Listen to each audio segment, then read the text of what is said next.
Olá, tudo bem? Convido você, convido a sua família para estarem conosco aqui na TV Sim, o seu canal local, mais uma vez para o nosso programa Bate-Papo das 6. É esse mesmo que você conhece, sempre de terça às sextas-feiras, das 18 às 19 horas, sendo retransmitido no dia seguinte às 6 horas da manhã.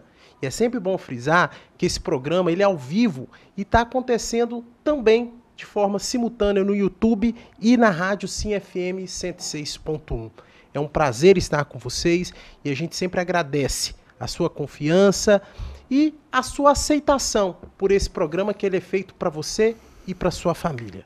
E hoje, quinta-feira, é a quinta-feira legal, é a quinta-feira do direito, é a quinta-feira que nós temos profissionais da lei que vai falar sobre os seus direitos, sobre os seus deveres, em todos os quaisquer aspectos que vocês possam imaginar. A TV Sim está há um tempo com a programação voltada aí ao coronavírus, economia, saúde, direito, social, e hoje nós vamos falar de uma temática que abrange vários tipos de dúvidas e eu tenho certeza que você está dentro de uma delas ou conhece alguém que esteja. Nós vamos falar hoje sobre a relação familiar e a Covid, o coronavírus, ou seja, se liga, pensão alimentícia, guarda, divórcio, férias de famílias já programadas, e aí? Vamos manter do jeito que está? Ou o coronavírus fez com que a gente revisse todos esses assuntos? Mas para isso, eu vou pedir à produção para abrir aqui a nossa câmera e para mostrar para vocês os dois profissionais que vão poder conversar, esclarecer todas essas dúvidas. Dá tempo de chamar o pessoal aí e ficar ligado na telinha. E aqui está do meu lado, advogado, professor universitário, Dr. Pedro Henrique Menezes. Obrigado, Pedro, pela presença. Eu que agradeço, é uma satisfação estar aqui. Ótimo. Dr. Rômulo, que bom que você veio. Obrigado aí pela disponibilidade de estar aqui com a gente mais uma vez. Boa noite, professor Bernardo, professor Pedro, espectadores da Rede Sim. Muito obrigado pelo convite. É uma satisfação e uma honra estar aqui hoje para a gente conversar um pouco sobre esse tema tão atual e tão importante para a sociedade, né? Bacana, Rômulo. E é verdade, gente, mas eu queria começar o nosso bate-papo das 6. Produção, joga pra gente aí o boletim aqui de Linhares. Ah lá, gente, está atualizado. Coronavírus, 56 casos confirmados. Então é algo sério, a gente precisa estar acompanhando, a gente precisa ter os cuidados e a gente precisa realmente estar informado e sempre atento com tudo e com todos nesse momento. Pode voltar para cá, produção? E eu vou começar aqui com o Pedro, que está aqui do meu lado. Ô Pedro, a gente fala muito dos efeitos do coronavírus na questão da economia, na questão salarial, na questão do consumidor.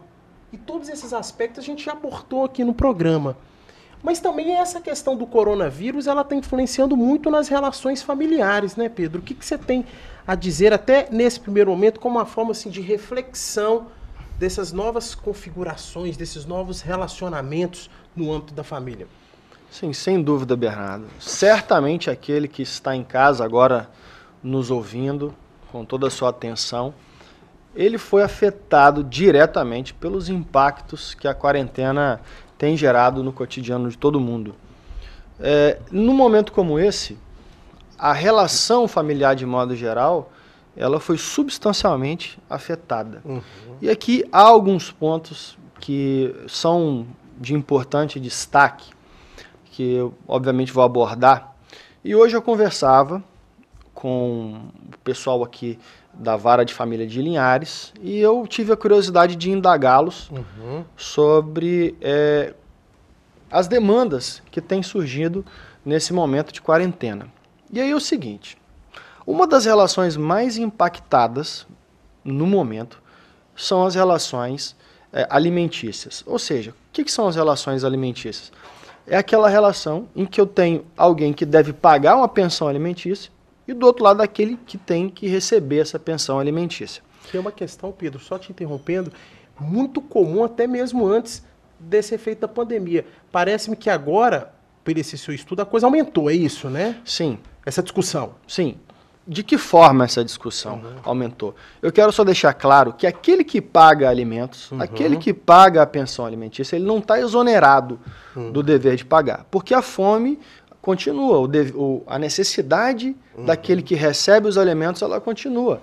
Imaginemos o menor, né, o filho de alguém, aquela necessidade continua. No entanto, que a gente tem que pautar num momento como esse, em que as pessoas têm assistido cotidianamente na televisão as imensas filas nos bancos, uma Caixa Econômica, né? Aquelas pessoas que estão buscando o auxílio emergencial do governo, isso indica a quantidade de pessoas impactadas pela questão da quarentena. Impactadas de que forma? Elas não estão conseguindo trabalhar.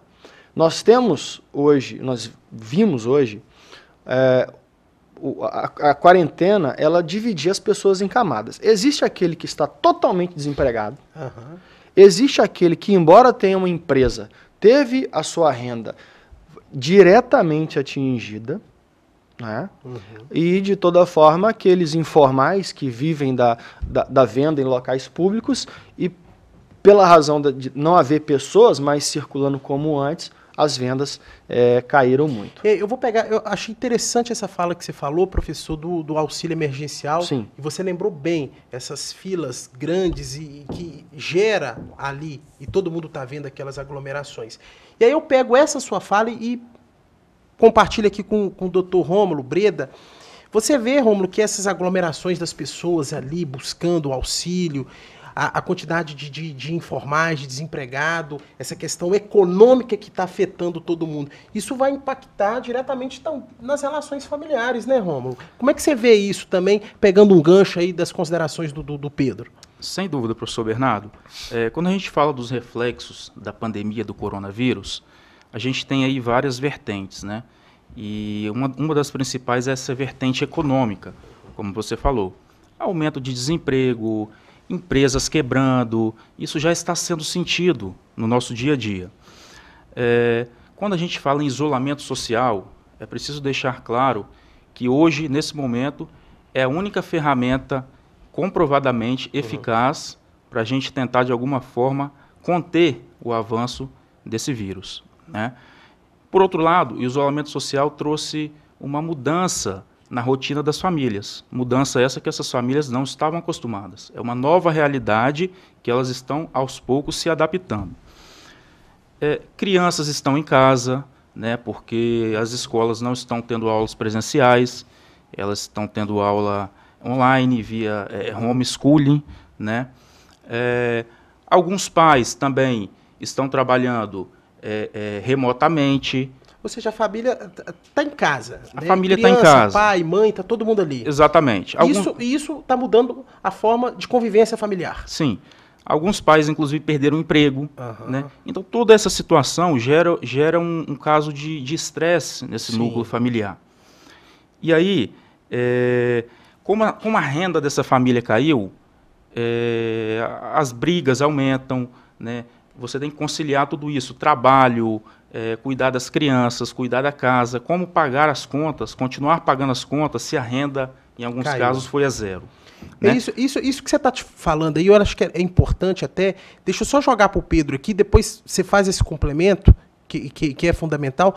Isso, Pedro, nas suas pesquisas aí, nesse contato com as varas de família, você percebe que está aumentando a questão de divórcio? Porque o Dr. Rômulo falou uma coisa interessante, quer dizer, você tem agora a família ali. É bom, mas a gente está vendo aí que está tendo esse estresse, sobretudo advindo da questão do desemprego, de falta de dinheiro. O Dr. Rômulo mencionou bem. Para um âmbito familiar, isso está levando as pessoas a pensarem em divorciar, buscar divórcio e tal?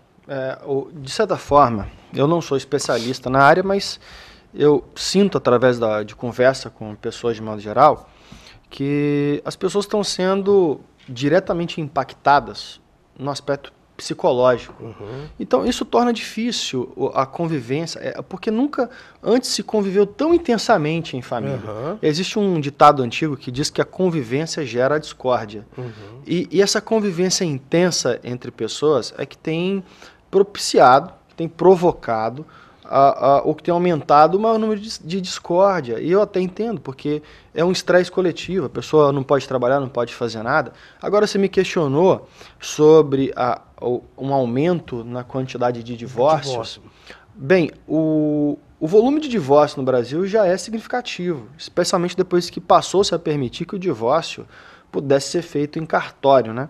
Mas o que eu tenho visto, pelo menos através de conversas hoje com o pessoal da segunda vara de família aqui de Linhares, é o aumento expressivo dos pedidos de revisão de pensão alimentícia, digamos assim. Volta aquilo que você tinha comentado no início, a questão da pensão. Aquilo que eu comecei a falar. Isso. Por quê? Como eu havia dito, e como o Dr. Rômulo também pontuou, o impacto econômico é visível.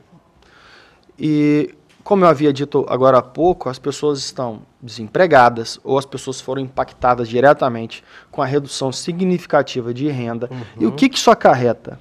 Isso acarreta a impossibilidade de alguém permanecer pagando um valor de pensão alimentícia que vinha pagando. Porque a pessoa que está nos ouvindo em casa, e de repente se identifica com o que eu estou falando aqui, ela vai perceber que ela paga, se ela obviamente deve pensão alimentícia, que ela paga um valor X por mês. Esse valor, ou ele é fixado com base no salário mínimo, ou esse valor é fixado, né, com base em algum valor fixo, ou um percentual do salário ou um valor fixo. Aí você deve estar se perguntando agora, como eu vou poder pagar esse valor se a minha renda foi diretamente impactada e eu não consigo nem manter-me como eu vou manter outra pessoa? É aí que entra um questionamento super interessante que eu quero compartilhar com aquele que está em casa e com os senhores aqui, que é a seguinte coisa. Para que você entenda, né, meu amigo, minha amiga que está em casa, para que alguém, para que eu estipule um valor para que você possa pagar, né, a título de pensão, eu tenho que observar a sua capacidade de pagar e cruzar isso com a necessidade de quem tem receber isso em alimentos. Que essa necessidade aí é da criança, né? Normalmente da criança, né? E o que está acontecendo agora? O Dr. Rômulo falou que, muito bem aqui observado, que as crianças estão em regime de homeschooling, né? Que significa estudar em casa. E isso, obviamente, se a gente for analisar, isso de uma certa forma pode provocar redução dos gastos de uma criança. Tá. Porque, vamos pensar assim, uma criança que não tem ido à escola, ela não está lanchando. Ou uma criança que não tem ido à escola não tem passeios escolares, né? Ou não tem um lazer na rua, mas, por outro lado, tem aí a internet, tem o consumo de energia que aumenta. E aí nós temos o pai dessa criança, assim, vamos dizer genericamente, que pagava 300, 400, 500 reais por mês, mas agora viu a sua renda diminuir. Então, o que tem acontecido hoje nas varas de família? Aumentou o número de pessoas que estão pedindo para reduzir o valor de alimentos. E muitos estão pedindo até para suspender o pagamento de alimentos, para deixar de pagar esses alimentos durante um tempo. E isso tem desafiado os juízes hoje em dia. Não, bacana. Essa ideia, tá vendo, pessoal, que importante o que está sendo tratado aqui, é igual o Pedro falou, né? E aí eu convido vocês para o bate-papo. O Pedro comentou que realmente, se você não passa por isso, você conhece alguém que esteja vivenciando essa questão da pensão alimentícia. E é o que o Dr. Rômulo começou a falar, né, Dr. Rômulo? E o Pedro levantou bem essa pesquisa aí, junto à segunda vara de família aqui de Linhares, esse aumento aí dos pedidos de revisão e até mesmo de exoneração. Mas falando nesse pedido aí que o Pedro comentou, de exonerar, não pagar.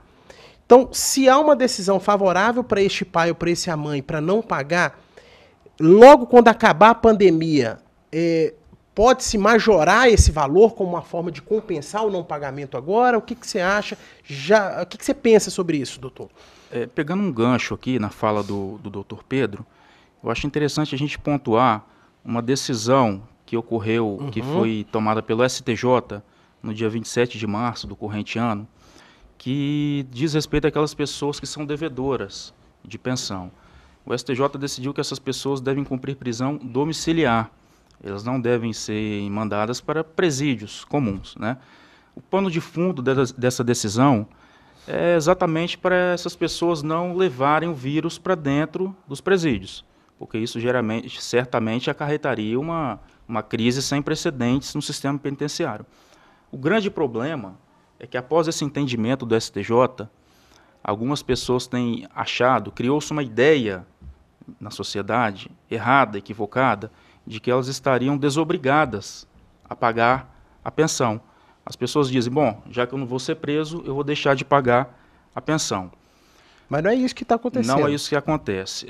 Inclusive, o entendimento corrente, majoritário dos tribunais superiores, é no sentido de que o desemprego por si só, ele não desobriga a pessoa a pagar a pensão. Ela deve continuar pagando, né? Até porque as despesas inerentes à criação do filho continuam. Seria o caso, então, de repactuar isso aí. É o que o Pedro falou, tentar... Quando você fala, né, professor, de revisão, seria o seguinte, vamos sentar e vamos renegociar isso aí. Sim. Não é isso? O que acontece, aproveitando a fala do colega, ele trouxe aqui a questão envolvendo a prisão. É interessante a gente abordar um pouquinho disso aí, porque antes o que não pagava ia preso na penitenciária, agora é domicílio. É isso, Pedro? A questão é o seguinte, inclusive há, né, legislações editadas aí no tempo da pandemia que estão, digamos assim, flexibilizando o método coercitivo. Quero traduzir isso para que você me entenda, que a prisão do devedor de alimentos, ela não é como a prisão da pessoa que cometeu crime. Perfeito. Né? Quando você está preso por alimentos, a prisão que você está sofrendo ali não é uma forma de pagamento daquilo que você deve. Você vai preso, né? A lei diz ali 1, 2, 3 meses, você vai preso, mas você continua devendo. Né? O fato, como o Dr. Rômulo disse, de essa prisão estar sendo relativizada do regime fechado, como o Código de Processo diz, para uma prisão domiciliar, conforme a decisão do STJ, faz com que as pessoas afrouxem as rédeas, né, se sintam confortáveis em não pagar. Só que a prisão não exonera ninguém do débito. Você vai preso, mas continua devendo. Né? Aí que aumenta o número dos pedidos de revisão de pensão alimentícia. Obviamente, a maioria deles está questionando a impossibilidade de quem paga. Só que é importante frisar que a fome, né, o dever de alimentar e a fome de quem recebe os alimentos, ela é permanente. Uma criança que recebe uma pensão alimentícia do pai, ela não está deixando de ter fome porque nós estamos em quarentena. No entanto, o pai está deixando de ter ganho. Então, o que a gente tem que fazer, que é preciso que as pessoas hoje tenham em mente, é o seguinte. Obviamente que as relações familiares muitas vezes se quebram. O pai deixa de conversar com a mãe, muitas vezes a criança é objeto de discussão entre os pais, de discórdia. Só que no momento como esse, em que aumentam os pedidos de redução de alimento, é como aquilo que você acabou de pontuar. Surge a necessidade do diálogo. É isso aí. Concorda, Rômulo? A necessidade do diálogo. Concorda? O diálogo, bom senso? Eu acho que nesse momento a palavra-chave é essa, Bernardo. Isso aí. Bom senso. Acho que bom senso sempre é bem-vindo. Mas nesse momento de pandemia eu diria que ele é fundamental. Deixa eu até aproveitar aqui um pouquinho, que veio até uma pergunta aqui para mim no celular, eu fui anotando aqui, que já foge um pouquinho nesse momento da pensão. Tá? E a gente poderia falar um pouco sobre a questão da guarda, que eu vi que, na verdade, não foi uma, não, várias perguntas aqui, e eu fico com você aí, Rômulo, que é a questão seguinte, olha, eu tô com a guarda, a minha ex-mulher tá com a guarda, um caso bem específico, tá, gente? Para vocês entenderem que a gente vai falar um pouquinho de guarda, já que a gente está falando de relações familiares nesse universo do coronavírus. Eu tô com a minha ex-mulher tá com a guarda do meu filho, então eu tenho direito de visita. Tá em isolamento, a gente não pode sair na rua. Como é que fica, Rômulo, essa questão da visita do pai ao filho que está sob a guarda da mãe? Isso é um problema que está acontecendo, né?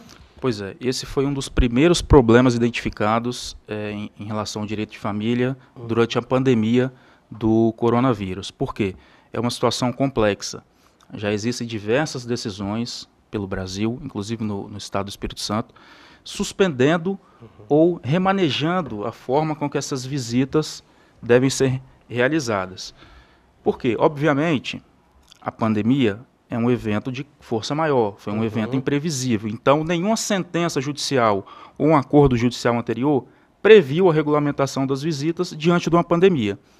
Diante disso, novas formas de visitação estão sendo propostas. Por exemplo, existe hoje a chamada convivência virtual, né? Então, o juiz, em alguns casos, ele pode determinar um dia e um horário que o pai possa estabelecer uma ligação através de um aplicativo com o filho. Existem vários exemplos hoje em dia, como o Zoom, o Skype, o próprio WhatsApp, e esse convívio se daria de forma digital, evitando assim uma aglomeração e a disseminação da doença. Você tocou num ponto importantíssimo, que a gente vai finalizar o primeiro bloco, que a produção já falou para a gente finalizar e voltar para o segundo bloco, que é sobre essa convivência virtual. E a gente começa o segundo bloco, tá, Pedro? Eu queria também te ouvir a respeito do que foi suscitado aí pelo Dr. Rômulo, acerca exatamente dessa questão de guarda, de visita e de convivência virtual que a gente está entendendo agora. Mas é logo, logo no segundo bloco, gente. Aguarda um pouquinho e te espero daqui a pouquinho.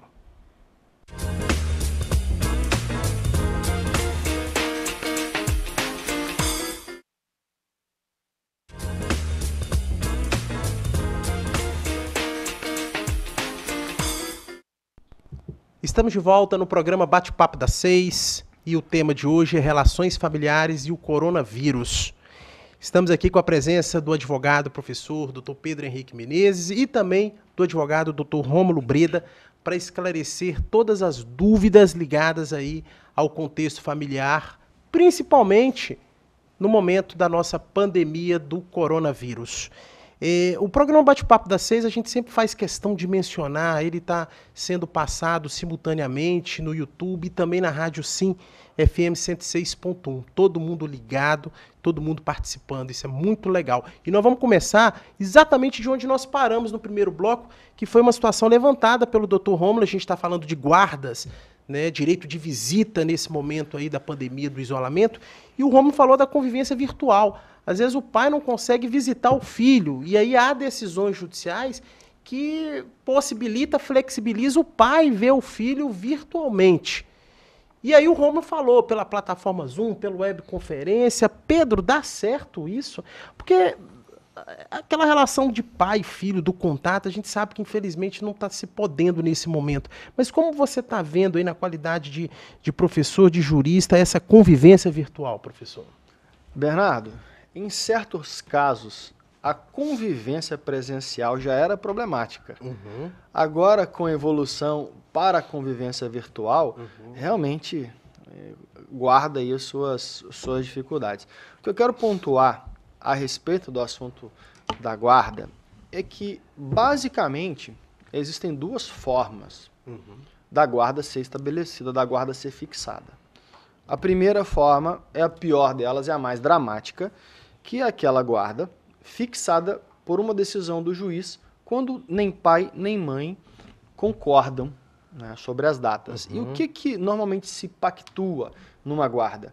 É direito aos fins de semana, férias escolares, aniversários, datas comemorativas. Hora fica com um, hora fica com outro. Exatamente. Né? Mais ou menos assim. Então, o que acontece num momento como esse? Num momento como esse, tudo fica paralisado. Então, aquelas questões antes fixadas pelo juiz, ou elas serão novamente judicializadas, ou seja, ou os pais eles ingressarão com a nova demanda judicial para rever todos os termos de guarda, ou eles optarão pelo melhor caminho, que é a conversa, que é o diálogo. E aqui eu quero falar sobre um aspecto que é de extrema relevância a respeito da guarda. Existem profissionais, especialmente aqueles profissionais que estão na linha de frente do combate ao coronavírus, os quais aqui eu quero aproveitar que estamos ao vivo e quero dizer que eu os admiro muito, quero mandar um abraço para todos os profissionais da saúde que estão nos vendo nesse momento. Sem vocês, a gente estaria mais perdido do que já estamos. Então, quero desejar que vocês estejam em segurança, que Deus os abençoe a todos. Mas o que eu vou dizer aqui talvez não seja bom para aquele profissional de saúde que tem um filho em situação de guarda. Quer dizer, você já está falando do profissional de saúde muito bem pontuado, né? Os elogios e as considerações. Você já está falando do pai profissional de saúde, do pai. Então já tem algo, né? Exatamente. O que a gente tem visto na mídia? a gente tem visto situações em que pais, médicos, enfermeiros, mães médicas, enfermeiras, estão sem ver os filhos há 1 mês, quase 2 meses, desde o início da quarentena. O que acontece? Imaginemos aquela situação em que uma mãe que é profissional de saúde e ela tem a guarda do filho. Esse é um momento propício para se inverter a guarda. Ou seja, ao invés de deixar um filho na permanência de um profissional de saúde, talvez alterar a guarda num momento como esse. E por quê? Eu sei que é muito difícil para uma mãe, para um pai ficar sem o filho. Mas numa situação como essa, em que os profissionais de saúde estão sujeitos ao contágio, e especialmente no Brasil, que a gente tem visto aí, e hoje eu estava lendo, a quantidade de enfermeiros mortos, né, de médicos já infectados. Então, pense nesses profissionais enquanto guardiões de crianças, né? Quer dizer, a sua reflexão é que nesse momento, me corrija se eu estiver errado, é a guarda ser invertida para esses profissionais? Não. É o inverso. É o inverso. Esses profissionais... Vamos né, trazer um caso prático. Certo. Imagine uma mãe, certo? Separada do pai. E o pai é profissional de saúde. Vamos colocar a mãe como profissional de saúde, de uma criança pequena. Né? Porque, na maioria das vezes, a criança, especialmente aquela criança que depende de alguns cuidados especiais, ela está com a mãe, está com a guarda com a mãe. Durante o dia, o pai exerce o direito de visitação. Só que imaginemos que essa mãe hoje ela seja um profissional de saúde na linha de frente do combate ao corona. A chance dela contrair o vírus é muito grande, até mesmo de passar para a criança. Então, o que você tem pensado hoje em dia? É que, ao invés, pelo menos temporariamente, da guarda permanecer com essa mamãe, que é um profissional de saúde, essa guarda ser invertida para o pai. E aí, a mãe, ao invés de ter o contato diário com o filho, vai vê-lo ali por meio de uma videoconferência, por meio de uma internet. Entendi. Deixa eu pegar essa sua reflexão, professor, interessante. O que você acha disso, Rômulo? O que você tem a dizer aí sobre essa inversão aí, sendo o guardião no primeiro momento, profissional de saúde, mas inverter por esses motivos aí que o doutor Pedro comentou? Eu concordo. Por quê? É ruim para uma mãe ficar longe do filho? Óbvio. Porém, nós estamos vivendo um momento de excepcionalidade, um momento totalmente atípico. Todos vão ter que dar a sua cota de sacrifício para a gente sair dessa pandemia. Né? Então, nesse caso específico, que o professor Pedro citou, eu concordo plenamente. Talvez não seria nem um caso de judicializar, talvez um diálogo. Eu ia perguntar isso. Sim, né? Uma boa conversa entre a mãe e o pai já resolveria a situação. E aí você resguardaria os direitos da criança, os direitos à saúde de toda a família, como um todo. Mas eu gostaria também de chamar a atenção para um tema, Bernardo, que é uma queixa que a gente tem ouvido muito. Isso sempre houve, mas com a pandemia isso, de certa forma, se agravou. Que é a questão de pais reclamarem que as mães não cumprem decisões judiciais que estabelecem visitas. Ou seja, as mães dificultam, algumas mães, ou impedem o direito do pai exercer essa visita. Isso está aumentando, essas queixas, essas reclamações? Sim, nesses últimos dias essas queixas aumentaram muito. E é importante consignar que o direito à visita é um direito da criança, não é nem um direito do pai. É um direito da criança de manter laços afetivos com o pai para que ela se desenvolva com total apoio psicológico, emocional e vire uma criança, né, saudável, vamos dizer assim. Então, nesse caso que o doutor Pedro citou, concordo sim que a guarda poderia ser invertida, mas através do diálogo. Entendi. Acho que é a melhor maneira que a gente realmente está verificando. Mas, produção, olha o que eu vou dizer aqui e explicar para vocês aí de casa. Sempre às quintas-feiras, quem está fazendo aqui sempre a dobradinha comigo é o doutor Tiago Pandini. E ele, por motivos pessoais, ele não pôde estar presente, mas ele mandou um videozinho com 2 perguntas, né, para vocês. E tem a ver com esse momento aqui do nosso bate-papo. Pode colocar aí o vídeo aí, produção, para a gente escutar aí o doutor Tiago já trazendo essas perguntas aqui para o pessoal? Por favor. Boa noite, professor Bernardo, meu querido amigo, companheiro de bancada. Boa noite aos doutores Pedro e Rômulo. Eu tenho 2 perguntas aqui de telespectadores que me enviaram quando souberam do tema de hoje, do programa. Que são elas. A primeira, um rapaz terminou o relacionamento com sua ex-companheira e ela saiu da capital Vitória e foi para o interior. E ela diz agora para ele e eles têm um filho recém-nascido, e ela diz que não vai deixar o pai ter acesso ao filho, que é direito ficar com ela, já que está amamentando, não pode sair, ele também não vai poder visitá-lo. Quais são os direitos desse pai? A segunda pergunta, auxílio emergencial de R$600 do governo. Se a pessoa estiver devendo pensão alimentícia, ele pode ser penhorado? É isso aí, essas são as perguntas. E bom programa e até mais. Um grande abraço.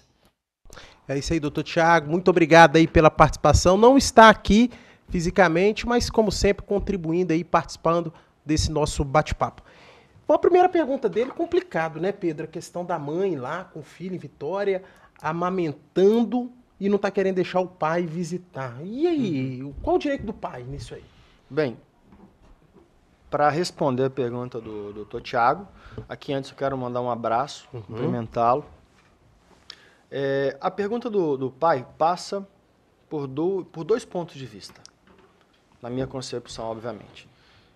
Eu quero analisar essa questão por um prisma, por um ponto de vista, que é de todos, não exclusivo de nós juristas, mas é um ponto de vista que todo mundo deve ter, que é o ponto de vista do bom senso.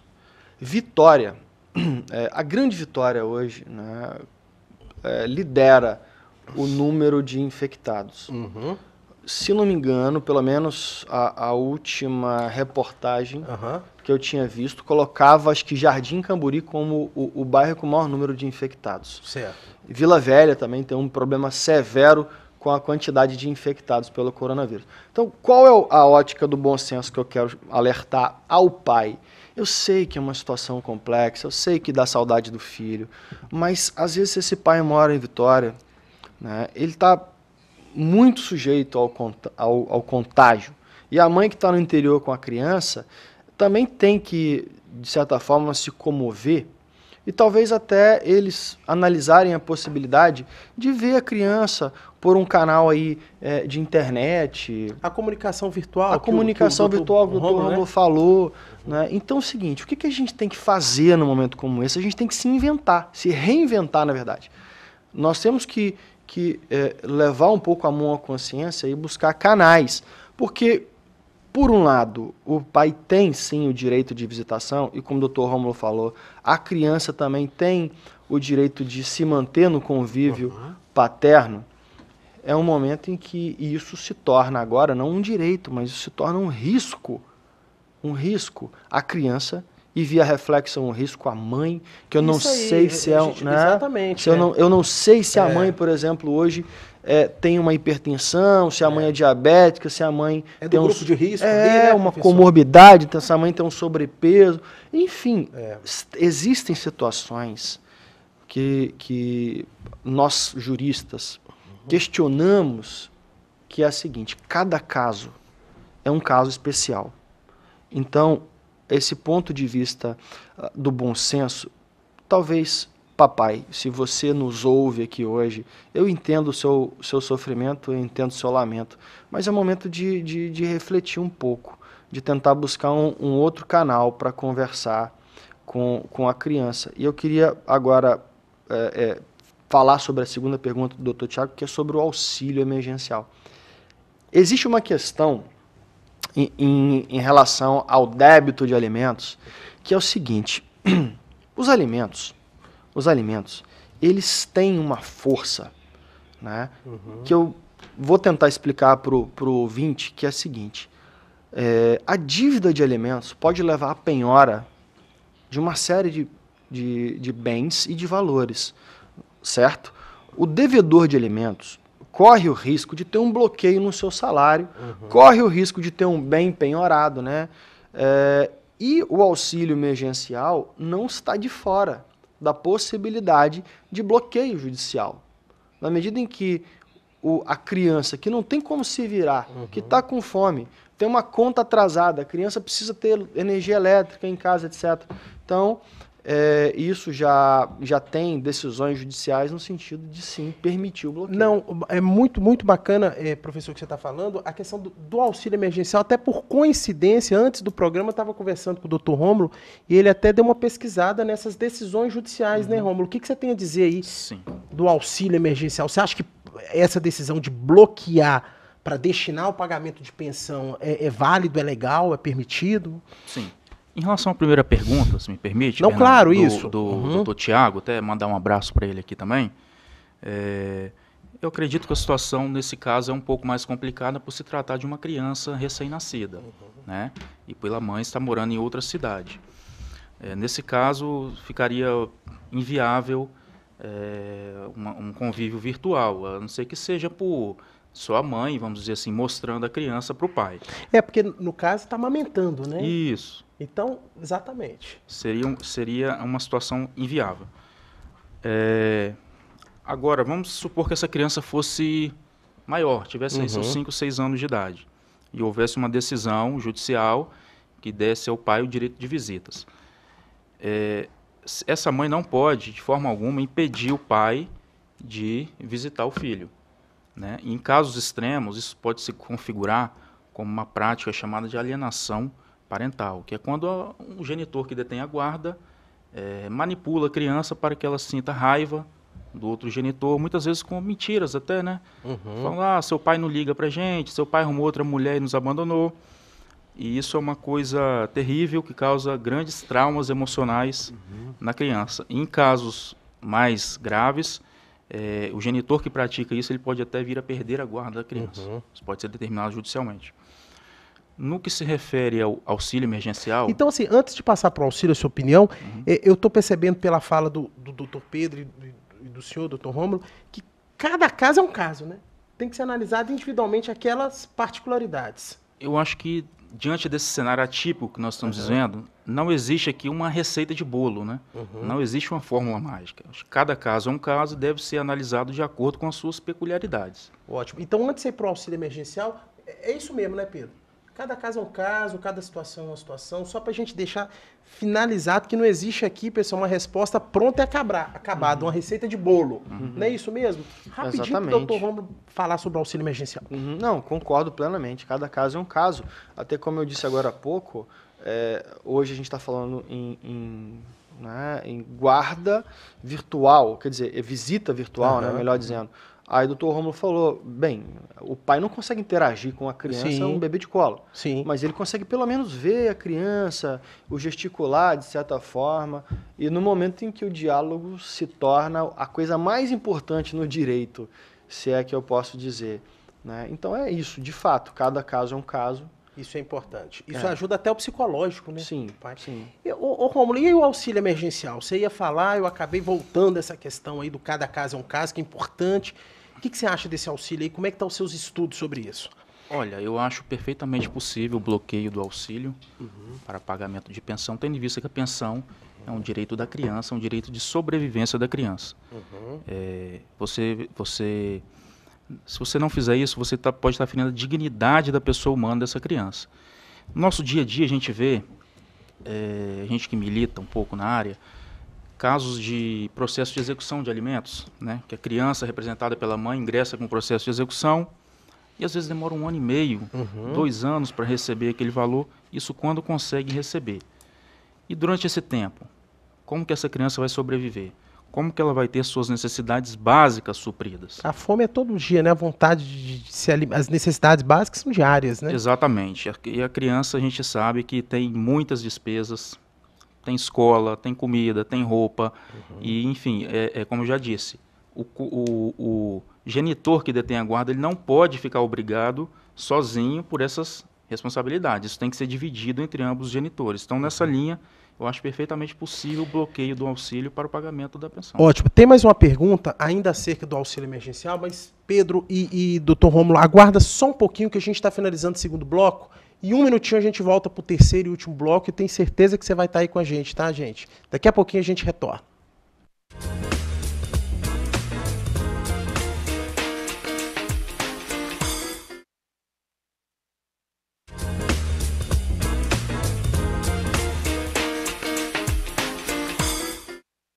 Obrigado pela sua presença, pela sua participação. Pessoal, estamos no terceiro e último bloco do programa Bate-Papo das 6 e vocês que estão acompanhando relação familiar nesse momento de pandemia do coronavírus, o Covid-19.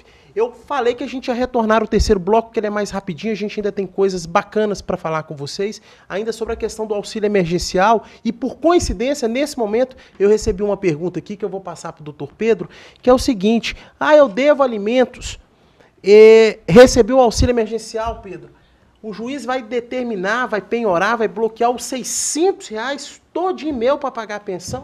O pessoal já está preocupado com isso, hein? Fala pra gente rapidinho aí. Não.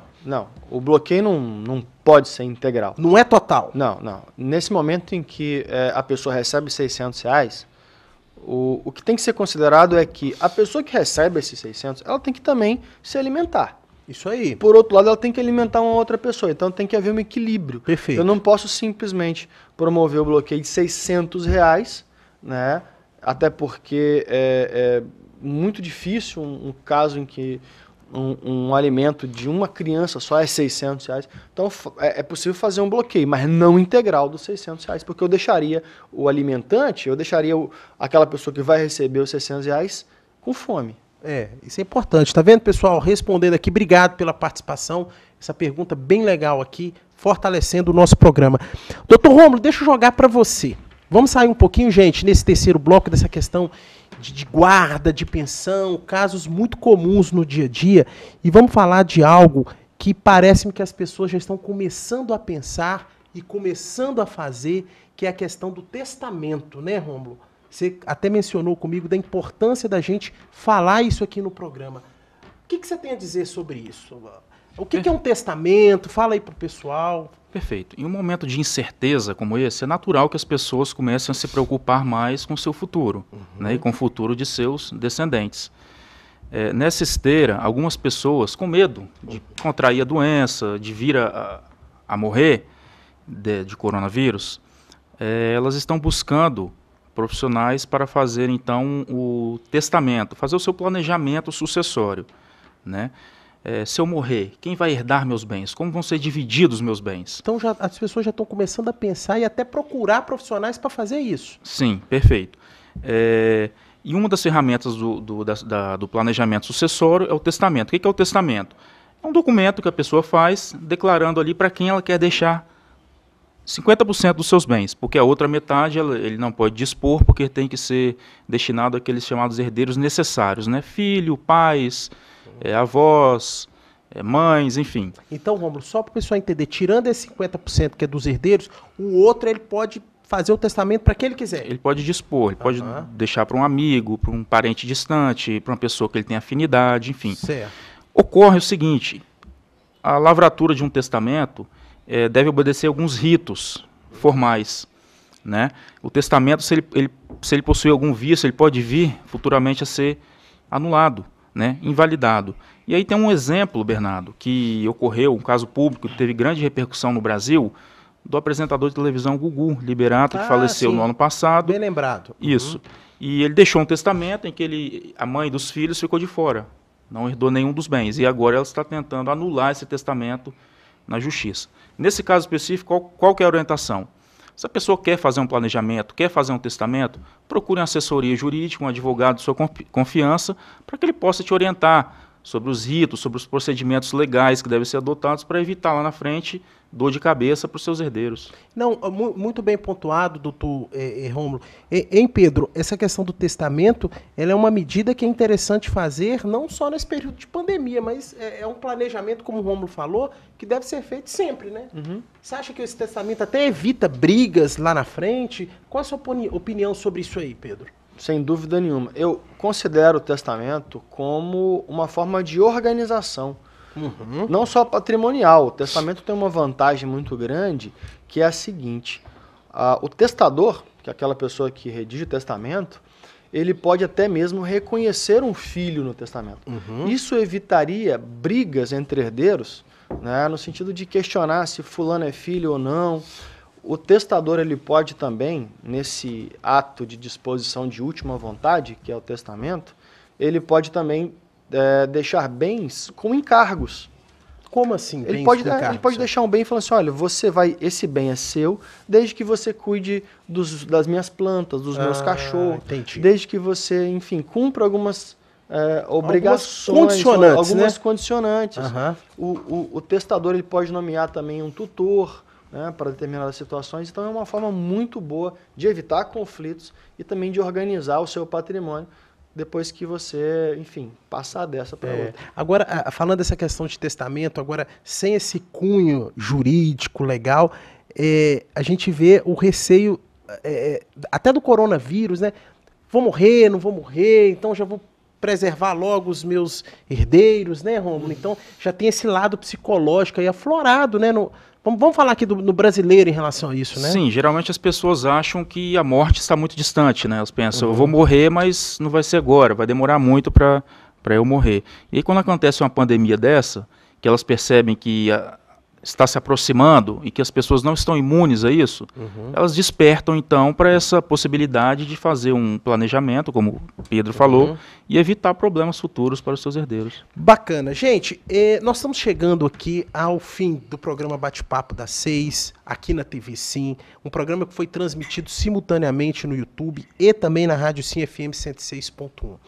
Falamos das relações familiares no coronavírus, tanta coisa importante do dia a dia, informação útil, que é a característica de toda a programação da TV Sim, feita com carinho. Eu sempre faço questão de dizer isso para você. Tá vendo como é que vale a pena a gente estar junto e você estar ligado no que é passado diariamente aqui, exclusivamente para você? Muito obrigado pela participação. Chegamos ao final. Doutor Pedro, suas considerações finais, rapidinho. Muito obrigado pela presença. O Pedro, como falando, ele é advogado, ele é professor da Faculdade Faceli, da Castelo Branco também de Colatina, e a gente tem a satisfação muito grande de tê-lo aqui conosco. Obrigado, Pedro. Eu que agradeço, Bernardo. Quero saudar também as pessoas que estão em casa, passando por esse momento complicado. Nós também passamos, somos solidários a vocês. Espero que aquilo que nós dissemos aqui tenha sido útil para você que nos ouve agora. Quero dizer que estou muito feliz por estar aqui, especialmente por estar ladeado por pessoas que eu tenho no meu convívio. O Dr. Rômulo foi meu aluno, é uma satisfação imensa estar aqui do lado dele. Bernardo, meu coordenador de curso na Faceli. Obrigado. Então é sempre uma satisfação poder contribuir de alguma forma para aquele que está em casa ter um pouco mais de informação, um pouco mais de alento, né, numa situação tão complicada. Muito obrigado, Pedro. Pode ter certeza que se ajudou e muito, doutor Rômulo. Obrigado. A responsabilidade está com o professor aqui, né, Rômulo? Obrigado pela presença. Agradeço muito, é uma honra enorme estar aqui ao lado de Bernardo, doutor Pedro. Os dois foram meus professores, grandes mestres. Quero agradecer à Rede Sim pela oportunidade, parabenizar pela iniciativa de promover esse programa informativo, né, que tem um alto valor social para a sociedade, e deixar uma mensagem, né, de esperança para as pessoas que estão em casa nesse momento, para a gente ter em mente que isso é passageiro, é temporário, vai passar e logo a gente vai estar de volta à normalidade. É isso aí. Pessoal, são com essas considerações do professor Pedro, do Dr. Rômulo Breda, que nós encerramos mais esse programa Bate-Papo das 6. Muito obrigado pela presença. Continuamos firmes, espero que você esteja em casa tomando as medidas cautelares, preventivas, porque a gente precisa estar firme. Logo, logo vai passar. E a gente vai vencer essa guerra. Forte abraço aí. Tudo de bom, gente.